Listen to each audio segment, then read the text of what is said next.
you wrote a LinkedIn post, which I've got a printout copy here, but I love this post, and it talks about you talk about durable. It says I'm going to read it out here to genuinely achieve. Again, one of your points about development manager. We overarch our flipped classroom training programs with two types of coaching: the skills and knowledge coach for hard technical skills, and the performance and development coach for soft professional skills. You touched on it before about performance and knowledge and skills. Yeah.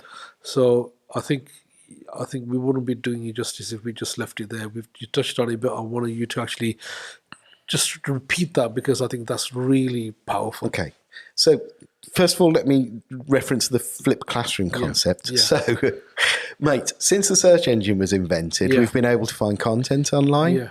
Then we started to get YouTube, which is a famous content aggregator. Yeah. But then there are also pay-for content aggregators like Pluralsight and O'Reilly and things like that. Yeah. And then there are massive online learning platforms like Microsoft Learn and Cisco Skills for All and those big platforms. In a world which is like that, I don't want to draw down government money for making my academics stand in a room and lecture at learners. I don't want death by PowerPoint anymore, because access to content knowledge is just out there. Sometimes we have to supplement what's out there with something more specific and niche to the standard. That's true. But generally speaking, I don't want my guys to do lectures. What I want them to do is to bring people into a seminar activity where they've done their theory and they come and join us in conversation around how they're going to apply that in practice. And we listen and we notice where their gaps in understanding and exist so that we can shape them to go out and be more effective at work. So our classrooms are a listening and noticing activity, not a content presentational activity. However, we do content presentation, but we make those as narrated lectures, narrated slide decks or lectures, which are put up as prep.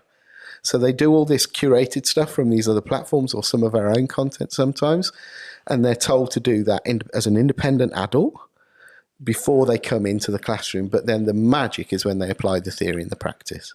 Now, when they're applying theory in practice, there are two routes to success, broadly. The first one is your skills and knowledge and your technical ability, which has been set up for you. But one type of coach is going to go in, and do you remember the proof of concepts we talked about? He's going to speak to the employer and say, what's going on around here? Yeah. So now that we know what's going on around here and we know what's on the standard, which is our scaffold for what we're going to learn, so now, what are we going to do to make that happen, and how are we going to prove it? How are we going to prove the knowledge in an evidence-based showcase reflective e-portfolio? So that's what the skills and knowledge coach is doing, and they've got a big set of, they've got an agenda, and they work on, they go through a process called PATA. So the P is planning for what they're going to do in the period ahead. Then they go in the next time and they assess against the standard based on the evidence in the e-portfolio. And that's against what was planned, but it's also against what has happened in the interim months that might not have been planned. Then there's a teaching intervention. You need to know this, and that can be just in time, which we need, but it can also be setting a learning agenda for moving forwards with some more content, which we take from content aggregator platforms. And then the last phase is the alignment discussion, where it's like, right, what's coming up on the course? How are we going to make that work at work? What's coming up on the which of these things have we not covered yet? How are we going to make that work around here? And what's coming up at work in terms of projects, and how can we align this to our scaffold on the standard? And so that skills and knowledge coaching process, which is a real and live, vibrant process underpinned by the seminars that are happening there, is what the skills and knowledge coach does. And I believe that the skills and knowledge coach is developing the durable skills of identifying something you want to study, learning it, relearning it, applying it, and becoming a technical professional, rather than spending our government-funded money on making them just talk about stuff. They're actually coaching people to work things out for themselves and do things in practice.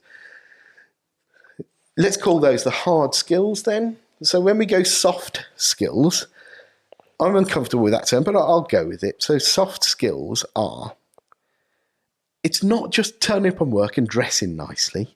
It's being accountable for working things out for yourself, being responsible for a customer. When a customer's struggling with something, you know it's incumbent upon you to make sure that that customer gets the satisfaction that they need. It's the ability to communicate effectively in the workplace about. So when we talk about democracy, democracy isn't about voting in elections. Democracy is about being part of a community and saying, I think it should work this way around here.